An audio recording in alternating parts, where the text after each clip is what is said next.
فرشتوں سے کہتا ہے فرشتوں مجھے تھوڑا سا موقع دے دو، میں ذرا اپنے گھر والوں کو جا کر اپنے امتحان کی کامیابی کی بشارت سنا دوں۔ فرشتے کہتے ہیں نہیں، اب اس کی ضرورت نہیں ہے، اب تو نم کنومت العروس، سو جا جیسے پہلی رات کی دلہن سو۔ حضرات، پہلی رات کی دلہن، میں نے اپنی تقریر کا عنوان کیوں رکھا؟ موت کیا ہے، عرس کیوں؟ میاں بس اتنے دو جملوں پہ بات ہے۔ میں نے یہ بتا دیا تھا آپ کو کہ موت کیا ہے، اب اتنا بتا دوں کہ عرس کیوں؟ اس لیے کہ اعتراضات کی بوچھار اس پہ بہت ہے۔ تو جب اتنے اعزاز شاہانہ سے بندے مومن کو گزار دیا گیا اور ہر مرحلے میں وہ امتحان کے منتہائے کمال کو پہنچنے میں کامیاب ہوا، تب فرشتہ کہتا ہے نم کنومت العروس، سو جا اس طرح جیسے پہلی رات کی دلہن سوتی۔ اصل میں عرس کے معنی ہے شادی۔ فرشتہ کہتا ہے سو جا جیسے پہلی رات کی دلہن سوتی۔ تو پہلی رات کی دلہن کیسے سوتی؟ اس کا بھی تو جائزہ لینا ہے، ایک مثال دی گئی ہے۔ فرشتہ کہتا ہے پہلی رات کی دلہن جیسے سوتی ویسے سوتی۔ کیا خراٹے کی نیند سو جائے؟ کیسی نیند سو؟ پہلی رات کی دلہن آنکھیں بھی بند کر کر سونے کا منظر بھی پیش کرتی ہے، مگر اتنی شدت بیداری کے ساتھ وہ جاگتی ہے کہ آنکھوں کے پیچھے بیداری کا نہ رکنے والا دریا پوری شدت کے ساتھ رواں دوا رہتا ہے۔ وہ تو اس انتظار میں ہے آنکھیں بند کر کے لقائے محبوب کب ہو، وصال محبوب کب ہو، محبوب کا دیدار کب ہو۔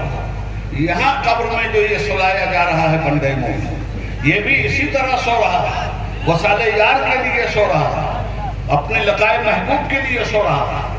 اور جب اتنی زیادہ پہلی رات کی دلہن، جس دن یہ شادی ہوتی ہے، اس دن وہ آدمی جو 4 آدمی کو کھانا کھلانے میں بھی تکلف کرتا ہے، 4000 آدمی کے لیے دسترخوان بچھا دیتا ہے، جسے 4 آدمی کو کھانا کھلانے میں تکلف ہے، 4000 آدمیوں کے لیے دسترخوان بچھاتا ہے۔ کیوں؟ میری شادی کا دن ہے۔ اور وہ یہ بھی چاہتا ہے کہ میرے دسترخوان پہ جو لوگ آئے ہیں وہ بدتمیزی کرتے ہوئے نہ، وہ تہذیب کے دائرے میں آئیں، جو چیزیں مجھے پسند ہیں اس پسند کے مطابق آئیں، جیسی روش میری ہے اس روش کو اپنا کر آئیں، جو عبادت و ریاضت کا میرا اپنا زندگی کا طور طریقہ ہے اسے اپنا کر آئیں۔ آپ آئیے ان کے رنگ میں بھنگ ڈال دیجئے، شراب پی، آپ آئیے کھائیے بھی ان کے ہاں، وہ تہجد پڑھنے والا آدمی تھا، آپ 5 وقت کی نماز بھی کھا جائیے۔ تو کیا ایسا آدمی دسترخوان کے چارنے والے تو کھا لے گا، مگر صاحب شادی کے فیوز و برکات، محبت اور ان کے فیضان سے کبھی وہ متمتع نہیں ہو سکتا۔ یہ عرس ہے، یہ شادی ہے۔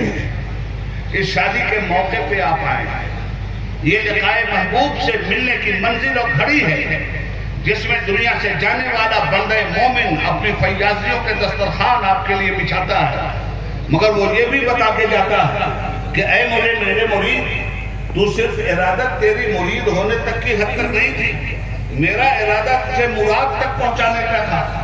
اگر مراد کے ساتھ میرے انتقال مکانی کے بعد بھی تو نے جانے کا ارادہ ترک کیا تو میرے پاس آنے سے فیوز و برکات کے دروازے بند تو ہو سکتے ہیں، کھلنے کا کوئی سوال نہیں پیدا ہوگا۔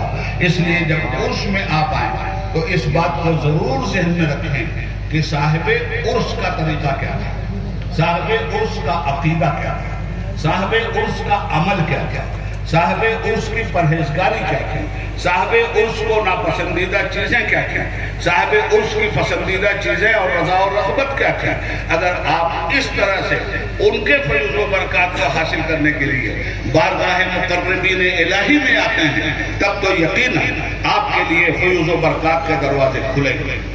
آپ کہیں نہیں صاحب کچھ لوگ ہیں ایسے, کیا ضرورت ہے ہم ڈائریکٹ لے لیں. تو اس کے لیے بھی ایک مثال دے کے اپنی بات ختم کروں. اس وقت گرمی ہے نا, پنکھا چل رہا ہے, کرنٹ کی ضرورت ہے نا آپ کو. آپ کے گھر میں پورا گھر بن گیا زرخ برق, لائٹ نہیں, تو کنیکشن چاہیے نا آپ کو. کہاں سے لیں گے؟ آپ نے کہا تھرمل پاور سے ہم کنیکشن جا کے لائیں. جہاں بجلی پیدا ہوتی ہے کنیکشن وہاں سے لائیں. وہاں پہنچے آپ تو تھرمل پاور کے افسر نے کہا ارے بیوقوف, کنیکشن تجھے ضرور ملے گا, مگر یہاں سے اگر لے گا تو تور تو جل گیا تھا, تیری کیا مجال ہے.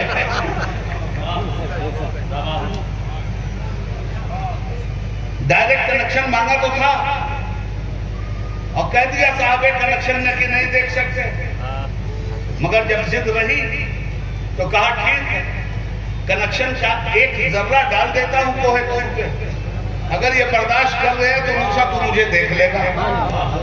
غش کھا گئے کلیم اور جل گیا کوہ طور. تو آپ تھرمل پاور پہ جا کے کنیکشن مانگ رہے ہیں, وہاں سے آپ کو ہدایت دی جا رہی ہے نہیں کنیکشن لینا ہے تو بجلی کے پاور سینٹر پہ جاؤ, وہاں بات. اب پاور سینٹر پہ آپ آئے تو اس نے کہا یہاں سے بھی کنیکشن نہیں ملے. آپ اپنے علاقے میں جائیے, اپنے محلے میں جائیے, آپ کے محلے میں ہر جگہ کنیکشن کے لیے ٹاور لگے ہوئے ہیں.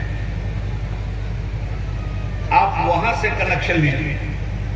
یہاں سے کنیکشن اگر ڈائریکٹ دیا جائے آپ کے گھر کے بھی جلنے کا خطرہ ہے.